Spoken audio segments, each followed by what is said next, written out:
Halo semuanya, apa kabar Bapak Ibu? Ketemu lagi dengan saya, sahabat Anda, Scott orang Indonesia.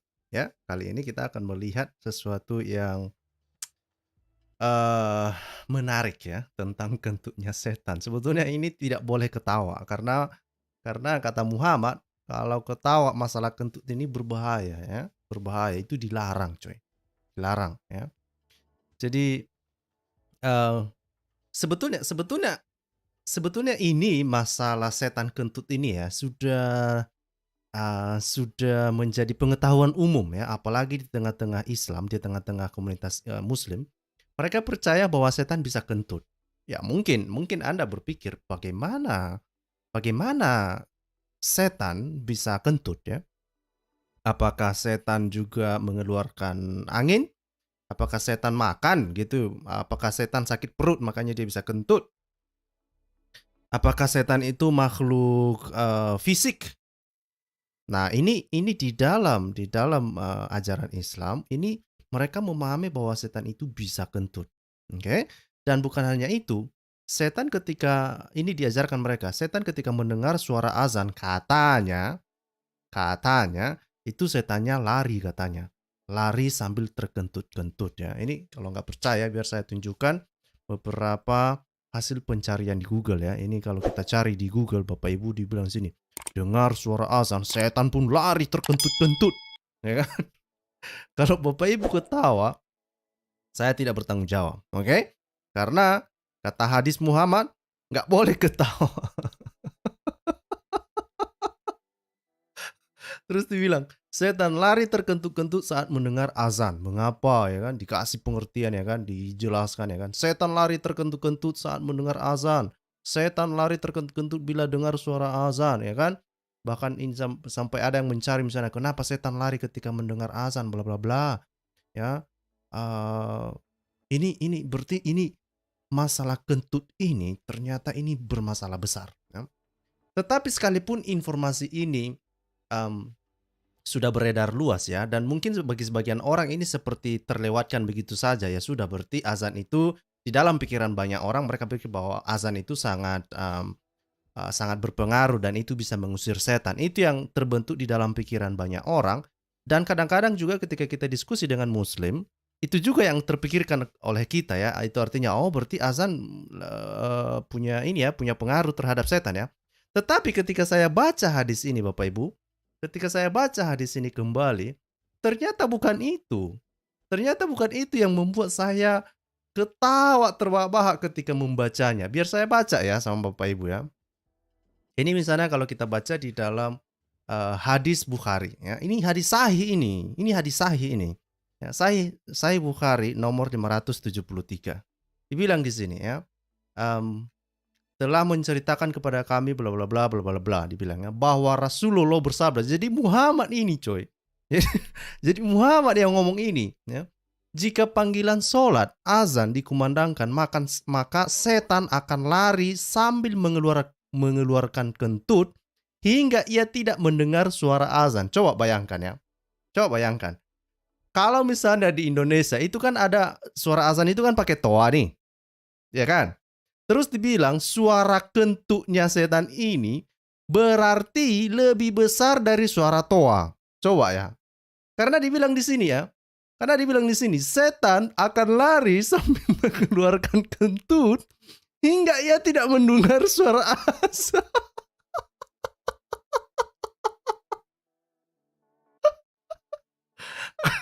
saya saya waktu ku baca ini kan, kayak jadi apa namanya itu ya?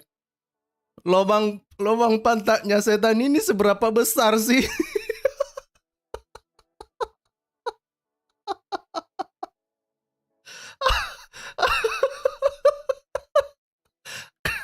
Aduh, aduh. Saya heran lah, kenapa lah ada orang yang percaya kisah-kisah seperti ini ya. Ada pula orang yang percaya kisah-kisah seperti ini. Dibilang suara kentut setan lebih besar dari suara azan. Bayang.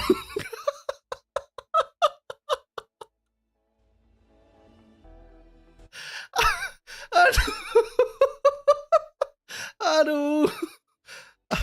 Ini waduh, kacau-kacau. Terus dibilang di sini ya. Terus dibilang di sini, apabila ya, apabila panggilan azan telah selesai, maka setan akan kembali ya. Dan apabila iqamat dikumandangkan, setan kembali berlari, dan jika iqamat telah selesai dikumandangkan, dia kembali lagi lalu menyelinap masuk kepada hati seseorang. Seraya berkata, ingatlah ini dan itu, dan terus saja dia melakukan godaan ini hingga seseorang tidak menyadari berapa rakaat yang sudah dia laksanakan dalam sholatnya. Nah, jadi Bapak Ibu,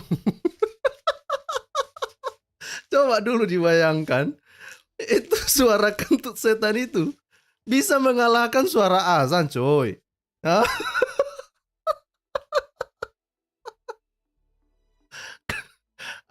Ini saya berharap nanti ada muslim yang menjelaskan ini ke kita. Apakah pernah dia mendengarkan ya kentut setan ketika misalnya azan dikumandangkan ya? Ya, ketika azan dikumandangkan, itu pernah nggak dia mendengar suara setan lebih besar dari suara azan?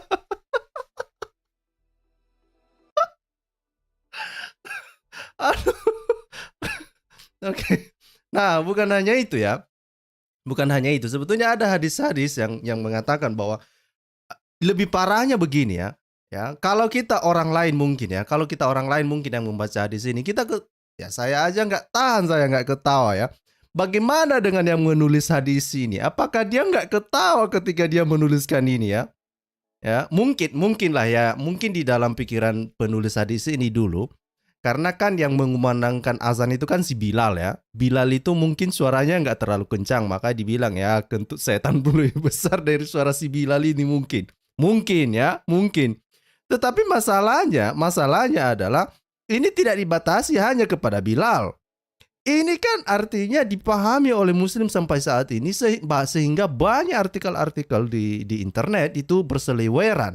Berseliweran di internet kalau kita cari. Itu artinya mereka masih percaya sampai sekarang bahwa kentut setan lebih besar dari suara azan.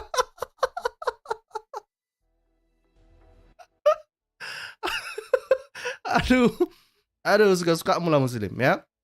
Nah, tapi hati-hati ya, hati-hati ya. Kalau non muslim kurasa bisa ketawa atas ini karena kan tidak masalah ya, karena hadis ini bukan untuk non muslim. Tapi kalau muslim dilarang ketawa coy ya. Kenapa? Kalau kita baca di dalam hadis ini ya, ini coba ya. Nih di dalam Sunan Tirmizi ya. Sunan Tirmizi 3266. Apa yang ada di sini? Ya. Apa apa yang dibilang di sini? Ya, dibilang telah menceritakan kepada kami Harun bla bla bla ya, dari Abdullah ya, dari Abdullah ia berkata, saya mendengar Nabi ya. Jadi ini dari Nabi mereka dengar ini ya. Ya, pada suatu hari menyebutkan seekor unta ya, dan orang yang menyembelihnya. Beliau bersabda mengutip ayat, ketika bangkit orang yang paling celaka di antara mereka, yaitu seorang laki-laki otoriter yang perkasa dan kuat di antara kelompoknya seperti Abu Zamnah. Kemudian aku mendengar beliau menyebut nasib para wanita, bla bla bla. Karena alasan apa salah seorang dari kalian mencambuk istrinya seperti mencambuk seorang budak, dan kemungkinan ia gauli pada akhir malamnya. Kemudian beliau mengkritik mereka mengenai tertawa mereka ketika kentut. Jadi jangan coba-coba ketawa ketika seseorang kentut. Oke?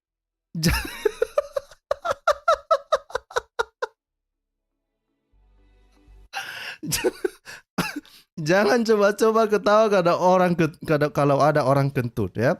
Karena Muhammad marah dia coy. Ya, dia kritisi orang ketawa kalau kentut ya. Entah kenapa, nggak tahu juga saya. Ya. Nah, terus dibilang sini ya, Muhammad bilang, beliau berkata, apa alasan salah seorang dari kalian tertawa karena apa yang ia lakukan? Abu Isa berkata, hadis ini adalah Hasan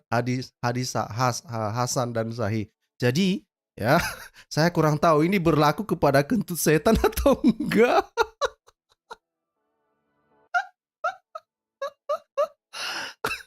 Aduh. Ini kita sedang membahas kentut.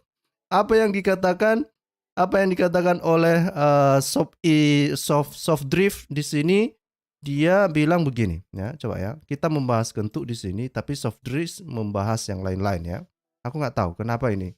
Apakah kamu terlalu bangga dengan hadis ini soft drift Ya, dia bilang, apakah Al-Jabar penemunya adalah orang Islam? Nanti kita akan lihat itu. Oke. Memang memang ada informasi yang sudah beredar dibilang bahwa Al-Jabar itu ditemukan oleh orang Islam. Tapi apa benar atau tidak? Ya, sama-sama kita cari. Tapi saya tidak percaya hal itu. Oke? Karena kalau kita lihat ya, kalau kita lihat em, misalnya huruf lah, huruf misalnya, huruf alfabet saja kan justru awalnya itu kan orang-orang Ibrani kan, dari Paleo Hebrew Hebrew ya. Oke, jadi ini kan jadi lain cerita kita. Ini masalah kentut ini dulu. Oke? Ini masalah kentut dulu ini. Oke, kita bahas kentut dulu. Dan ini bukan hanya satu hadis ya. Muhammad mengkritisi orang yang ketawa sama orang kentut. Makanya hati-hati ya. Jangan kamu ketawa sama orang yang kentut. Oke? Ini ngeri coy. Ini ngeri nih ya.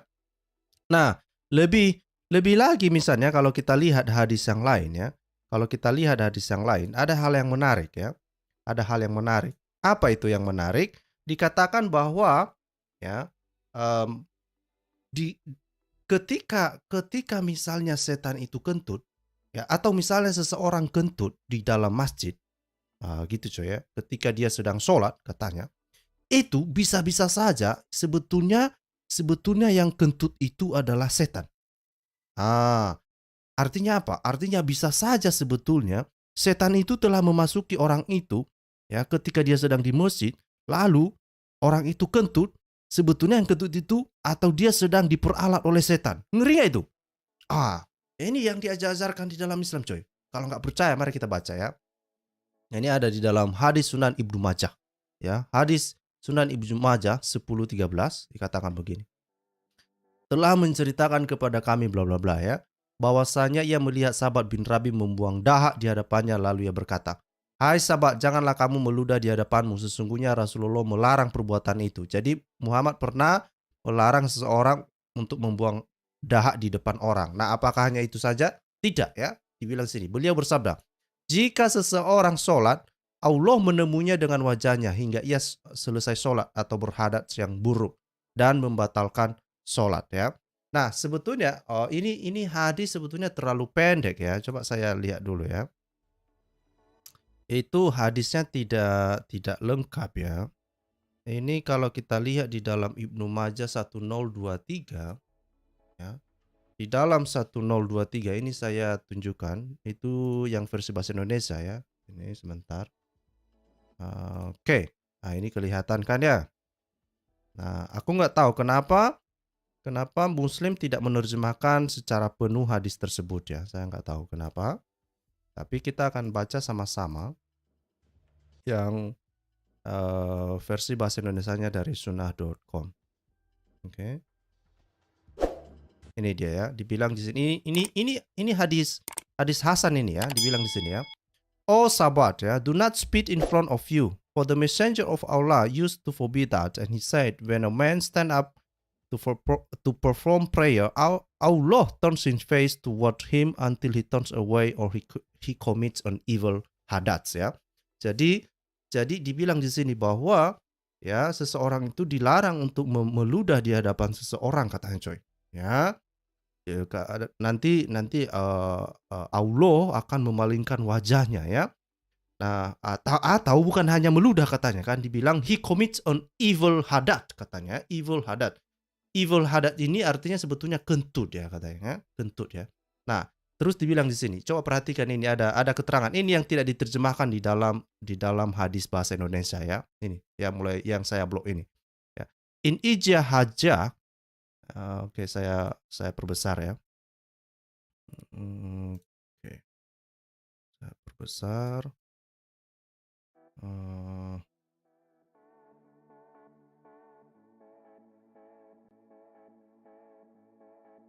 Oke, ini dia. Ini mudah-mudahan ini kelihatan.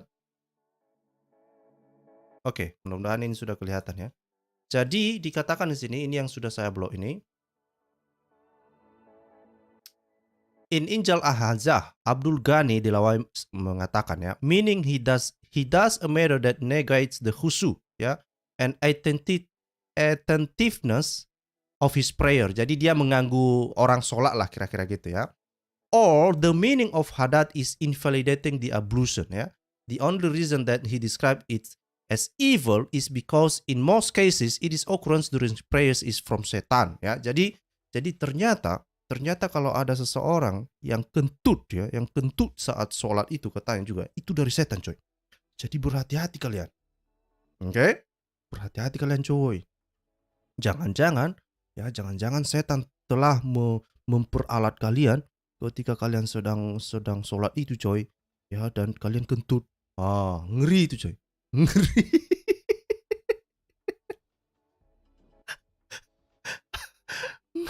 Ini masalah kentut ini. Oke? Ini penting sekali nih. Ya, masalah kentut di apa? Diatur coy. Ya. Dan bukan hanya itu ya. Ya, bukan hanya itu saja. Dikatakan begini ya, kalau kamu kentut saat sholat itu adalah sebuah masalah besar. Loh, kok bisa menjadi masalah besar? Ya, dan itu dikatakan bisa membatalkan atau bisa mencegah para malaikat untuk berdoa untukmu. Lu ngeri nih ya. Jadi jangan coba-coba kentut lah ya waktu Jadi kau tahan-tahan aja. Kalau nggak percaya bacalah ini ya. Sahih Bukhari 426. Oke? Sahih Bukhari 426 ya. Dikatakan begini. Telah menceritakan kepada kami bla bla bla ya. Ya, dari Abu Hurairah. Ini dari Abu Hurairah ini ya. Bahwa Rasulullah bersabda. Ini Rasulullah ini coy. Ini bukan kaleng-kaleng ini. Ini bukan kaleng-kaleng ini. Rasulullah ini. Ya, apa dibilang oleh Rasulullah? Nah, dibilang sini. Para malaikat selalu memberi solawat mendoakan kepada salah seorang dari kalian selama ia masih di tempat ia sholat dan belum berhadas.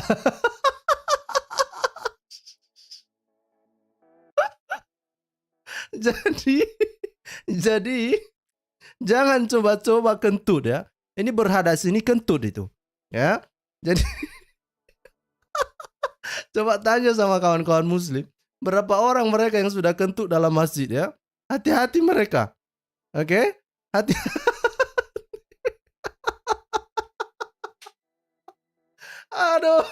Aduh, gawat. Aduh, hati-hatilah pokoknya. Nanti malaikat tidak berdoa samamu, nggak selamat kau. Jadi makanya saya bilang ya. Saya nggak tahu lah siapalah yang orang-orang yang percaya. Ya, tapi itulah muslim percaya dengan cerita-cerita seperti ini kan. Mereka percaya dengan cerita-cerita seperti ini. Ya suka-suka kalian lah, ya kan? Suka-suka kalian. Kalian percaya kentut setan lebih besar dari suara azan? Suka-suka kalian. Kalian percaya bahwa setan bisa kentut? Suka-suka kalian. Suka-suka kalian aja, terserah, oke? Saya sudah membagikan link ya Bapak Ibu, silakan ya bagi Bapak Ibu yang berkenan untuk bergabung ya silakan ya. Di sini sudah bergabung dengan kita saudari kita yang kita kasihi, Ibu Mikana 1609. Ibu Mikana, apa kabar Bu? Selamat malam, salam. Halo Bu Mikana.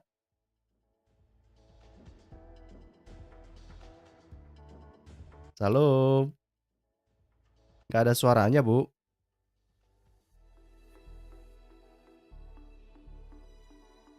Gak ada suara. Suaranya Bu. Oke. Coba. Belum juga, belum ada. Udah ini dibuka mikrofonnya dulu. Mikrofonnya udah ke mute. Tes 1 2 3. Ya, silakan. Udah ini dibuka mikrofonnya dulu.